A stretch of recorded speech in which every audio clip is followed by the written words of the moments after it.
You don't need God to succeed. Look at Warren Buffett. Look at Bill Gates.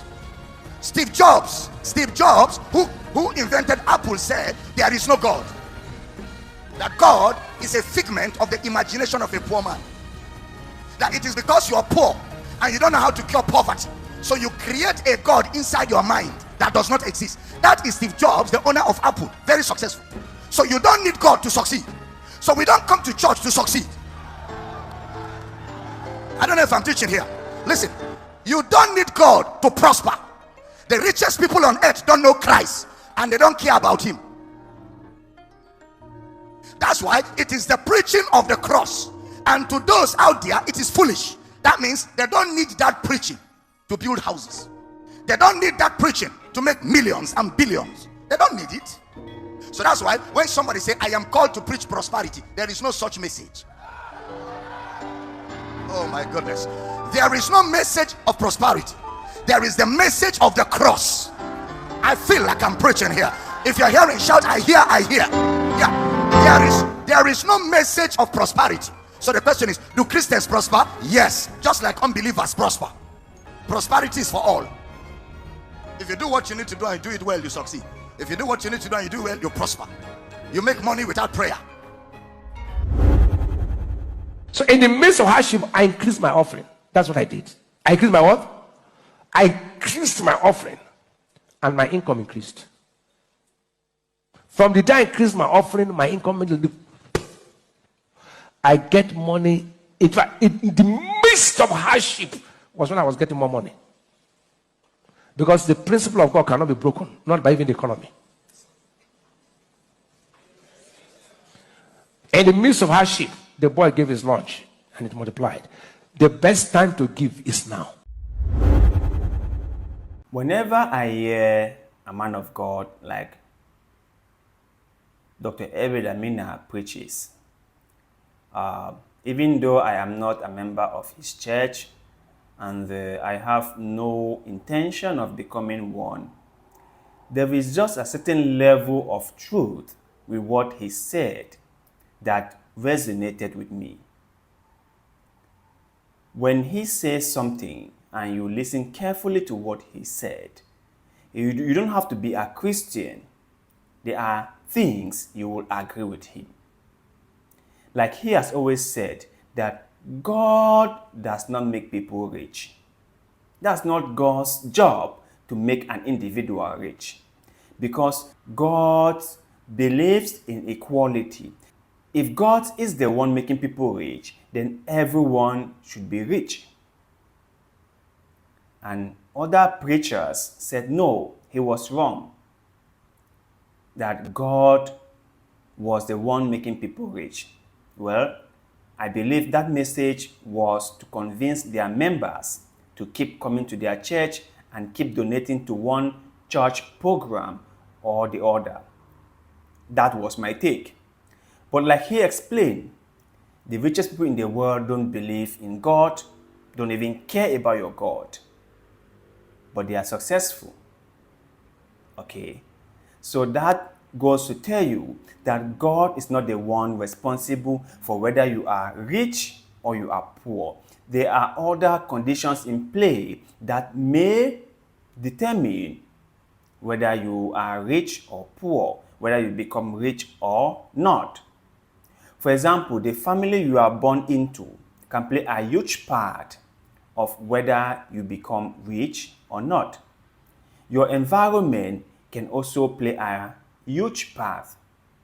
People who are born in the Western world have more opportunities of becoming rich than people who are born in the global South, especially in Africa.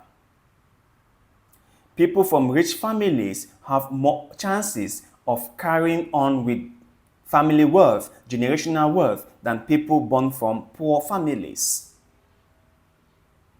And people born from wealthy parents have the chance to go to good schools, have the chance to be connected to other rich people in our society, and by so doing, have the chance of marrying into a rich family and getting a high-paid job.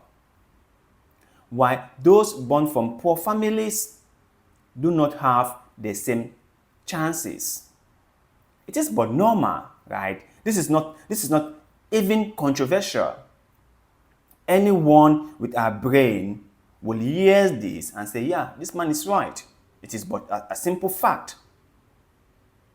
The evidence are there.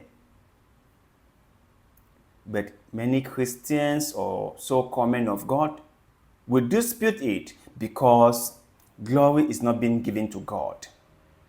Because someone said God cannot do something, or this is not even God's jurisdiction, that God is not responsible for this. And even if God could do it, God would not do it for you because you have to do it for yourself or by yourself.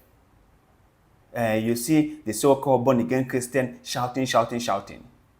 Now listen, like also the man of God said, there are methods in place for you to become successful.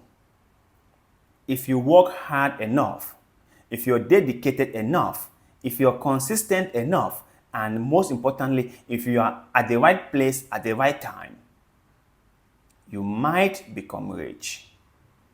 You might become successful. That is just it. If you have a creative brain, if you can master a particular skill that people are in need of, you can become very, very successful. It doesn't require God for you to do that. It doesn't require God to be able to study. It doesn't require God to go to a school and learn. It doesn't require God to start up a business, nor manage one. All you need to do is to put yourself in an environment that you may thrive and grow. That is just all what you have to do. And I do not see anything controversial about this. I don't see it. But for some reasons, people in the Christian world, people who are distractors of Ebedamina, will hear this and spin it out of context.